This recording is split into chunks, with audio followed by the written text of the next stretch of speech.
Alright, before we dive in, let me tell you, the man you're about to hear from is Bob Exler. I hope I pronounced his name right. Bob was a former NASA mission specialist and engineer who later became a whistleblower on UFOs. He wasn't some random guy chasing tabloid headlines. He actually worked inside the space program, he had government contacts, and when he started digging into the UFO phenomena, what he uncovered shocked even him. And just for context, this interview that you're going to see was recorded in 1993. That's over 30 years ago. Let's have a look. I started out extremely skeptical about this whole thing. I thought this was just rubbish from the tabloids, but I was surprised to find thousands of U.S. government documents from intelligence agencies that tended to indicate that there was a little bit more to this than met the eye. So I went to seek guidance from the various highest levels of the United States intelligence community, and I was quite alarmed at what I was able to learn. He actually managed to speak with Admiral Bobby Ray Inman, Deputy CIA Director and Director of Naval Intelligence.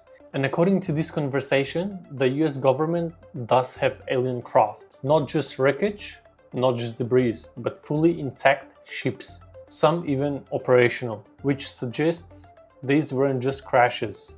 They may have actually been handed over.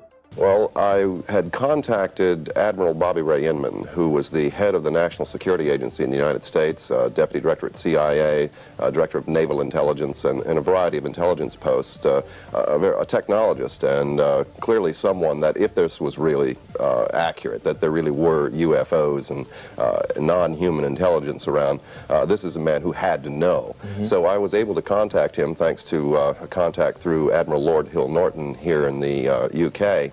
And this conversation, he alarmingly not only indicated that these issues were covered under national secrecy laws, but that the United States government did in fact have possession of the hardware associated with this. In other words, this was an actual physical phenomenon. As a craft, a spaceship. Several of them, and they were in operational condition, which I assume suggested that they had been in contact, that they had been given these craft for some reason or another, because they certainly weren't crashed vehicles. Then things got darker. Soon after, Bob gets a warning phone call from someone claiming to be from Inman's office. A short time later, Bob Exler received this call. Mr. Exler, this is Tom King in Admiral Inman's office.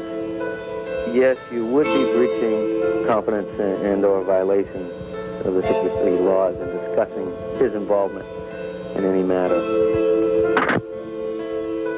But here's where it gets really wild. Bob says officials from Canada actually admitted not only seeing these craft, but being taken on board, even experiencing telepathic communications with the beings inside. And these aren't little green men, they looked humanoid, 2 arms, 2 eyes, 2 legs, just different. I heard what you said earlier, but obviously the big problem always is the pictures are never conclusive. The pictures, yes, are not conclusive, but when you get involved in an investigation and you find the extraordinary physical evidence left behind, and you talk to the witnesses, medical doctors, officials of governments and so forth, when you subject these areas of testimony to lie detectors, polygraph exams, using the kind of technology that we have to determine whether someone's actually telling the truth or not, the results become absolutely nothing short of alarming. Okay, if these governments, the Canadian government, the American government, if they are in possession of spacecraft, if they have made contact with aliens, why don't they tell us? The bottom line, multiple governments around the world know more than they're saying. Even NATO has studied this issue.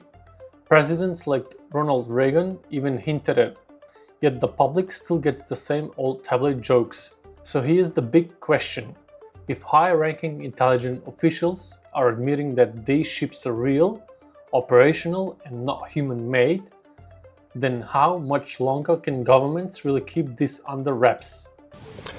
What I was able to learn is that the issue of secrecy dates back into the early 1950s, and in 1959 actually NASA had a study conducted by the Brookings Institution in Washington D.C.